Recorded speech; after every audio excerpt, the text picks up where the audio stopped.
جب انسان دنیا سے گزر جاتا ہے، فوت ہو جاتا ہے، تو اس کے بعد جو اگلی زندگی اس کی شروع ہونی ہے، جسے ہم اخروی زندگی یا جسے البعث والنشور یعنی کہ مرنے کے بعد اٹھائے جانے کے بعد کی زندگی سے تعبیر کرتے ہیں، جو کہ دار البقا ہے اور یہ دار الفنا ہے، کہ جہاں زندگی جب شروع ہوگی تو پھر اس کے بعد اس زندگی کا کوئی اختتام نہیں، بالکل اس کے لیے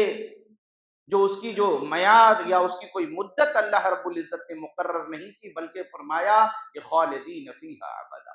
جو جنت میں جائے گا وہ ہمیشہ ہمیش کے لیے جنت میں جائے گا، جو جہنم میں جائے گا وہ ہمیشہ ہمیش کے لیے جہنم میں جائے گا۔ اور جو بعض لوگ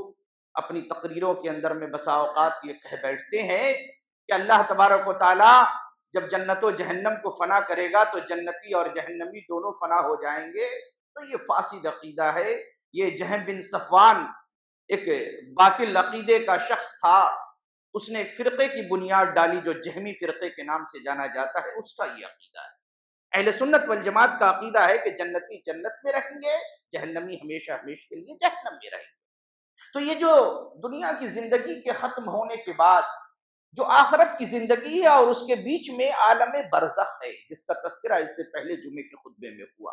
یعنی مرنے کے بعد جو برزخ کی زندگی ہے، برزخ کے معنی ایک آڑ کے ہوتے ہیں، ایک حجاب، ایک پردہ، یعنی آخرت کی زندگی اور دنیا کی زندگی کے درمیان والا حصہ برزخ کی۔ برزخ کی زندگی کے بعد جو زندگی شروع ہوگی اس کی ابتدا سور سے ہوگی، اس کی ابتدا سور پھونکنے سے ہوگی۔ اللہ کے رسول صلی اللہ علیہ وسلم سے پوچھا گیا، ترمذی کی صحیح روایت ہے، ایک اعرابی نے پوچھا کہ مسور، اے اللہ کے رسول صلی اللہ علیہ وسلم یہ سور کیا ہے؟ آپ صلی اللہ علیہ وسلم نے فرمایا کہ قرن ينفخ فیہ، وہ ایک سینگ ہے، وہ ایک نرسنگا ہے کہ جس کے اندر پھونک ماری جائے گی، ایک بگل ہے سینگ کی شکل کا کہ جس کے اندر پھونک ماری جائے گی۔ اور یہ جو پھونک مارنے والے، یہ جو سور کے اندر پھونکنے والے جو فرشتے ہیں، جو بعض روایات سے پتہ چلتا ہے کہ حضرت اسرافیل علیہ السلام، اللہ کے رسول صلی اللہ علیہ وسلم نے فرمایا، امام ترمذی نے صحیح سند کے ساتھ اس روایت کو بیان کیا ہے، اور بھی کتب سنن کے اندر میں کئی جگہوں پہ یہ روایت موجود ہے متعدد الفاظ کے ساتھ، کہ سور پھونکنے والے فرشتے کو اللہ تبارک و تعالیٰ نے جب سے پیدا کیا ہے تب سے وہ فرشتہ سور کو اپنے منہ پر رکھے ہوئے ہے، اپنی پیشانی کو جھکائے ہوئے ہے، ذرہ برابر بھی اپنے پلک تک نہیں جھپکاتا، اپنے رب العالمین کی طرف کان کو لگائے ہوئے ہے کہ نہ جانے کب اللہ کی جانب سے حکم ہو جائے اور اسے سور پھونکنا پڑ جائے۔ اور یہ جو قیامت کی ابتدا اسی سور سے ہوگی، اس کے بارے میں قرآن کریم کے اندر اگر آپ پڑھتے ہیں، تلاوت کرتے ہیں، احادیث کے اندر قیامت کے ابتدا اور اس کی منظر کشی بہت ساری جگہوں پہ کی گئی ہے۔ جیسے آپ 30ویں پارے کے اندر پڑھتے ہیں، القاریۃ ملقاریہ، کھڑکھڑا دینے والی۔ کیا ہے کھڑکھڑا دینے والی؟ وما ادراک ملقاریہ، اور آپ کو کیا معلوم کہ کیا ہے کھڑکھڑا دینے والی؟ القاریۃ ملقاریہ وما ادراک ملقاریہ یوم یکون الناس کالفراش المبثوث، کہ جس دن لوگ بکھرے ہوئے پروانوں کی طرح ہو جائیں، وتکون الجبال کالعہن المنفوش، اور پہاڑ دھنے ہوئے روئی کے، رنگین دھنے ہوئے روئی کے گالے کی طرح ہو جائیں گے، روئی کی طرح اڑیں گے یہ پہاڑ۔ دوسری جگہ اللہ رب العزت نے ایک جگہ فرمایا، اذا الشمس كورت، کہ جب سورج لپیٹ دیا جائے گا، وَإِذَا النُّجُومُ انْكَدَرَتْ، ستارے بے نور ہو جائیں گے، وَإِذَا الْجِبَالُ سُيِّرَتْ، اور پہاڑ چلا دیے جائیں گے۔ سورہ حاقہ کے اندر اللہ رب العزت نے فرمایا، فَإِذَا نُفِخَ فِي الصُّورِ نَفْخَةٌ وَاحِدَةٌ، جب سور میں ایک بار پھونک مار دی جائے گی، وَحُمِلَتِ الْأَرْضُ وَالْجِبَالُ، اور زمین اور پہاڑ اٹھا دیے جائیں گے، وَحُمِلَتِ الْأَرْضُ وَالْجِبَالُ فَدُكَّتَا دَكَّةً وَاحِدَةً، اور ایک ہی جھٹکے میں انہیں ریزہ ریزہ کر دیا جائے گا۔